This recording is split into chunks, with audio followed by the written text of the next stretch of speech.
নকল হলুদ সহ গ্রেফতার এক। গতকাল রাতে মুর্শিদাবাদের ফারাক্কার ভিডিও অফিস সংলগ্ন এলাকা থেকে একটি লাদেন ভ্যান থেকে নকল হলুদ সহ এক ব্যক্তিকে গ্রেফতার করে পুলিশ।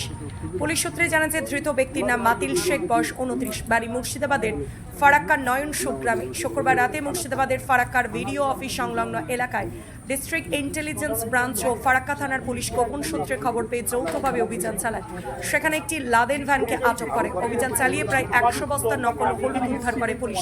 প্রত্যেক বস্তার মধ্যে 60 কেজি করে নকল হলুদ ছিল বলে জানা যায়। তারপর লাদেন ভ্যানের চালককে গ্রেফতার করে পুলিশ। ধৃতকে 5 দিনের পুলিশ হেফাজতের আবেদন করে আদালতে পাঠায় পুলিশ। এই অভিযানের সময় উপস্থিত ছিলেন ফুড ইন্সপেক্টর আধিকারিক সেই নকল হলুদের স্যাম্পেল উদ্ধার করে নিয়ে যায়। কোথা থেকে এই নকল হলুদ নিয়ে আসছিল এবং কোথায় নিয়ে যাচ্ছিল সম্পূর্ণ ঘটনার তদন্ত করে দেখছে পুলিশ। খাদ্য সরবরাহ দপ্তর সূত্রের খবর, এই নকল হলুদগুলো মানুষ খেয়ে ক্যান্সার জাতীয় রোগ হওয়ার সম্ভাবনা থাকে। নকল হলুদ থেকে সাবধান থাকতে বলছে সাধারণ মানুষ।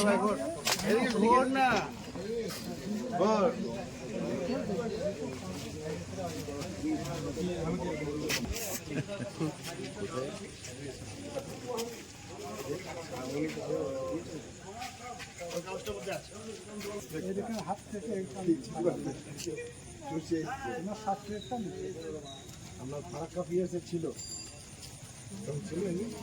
না।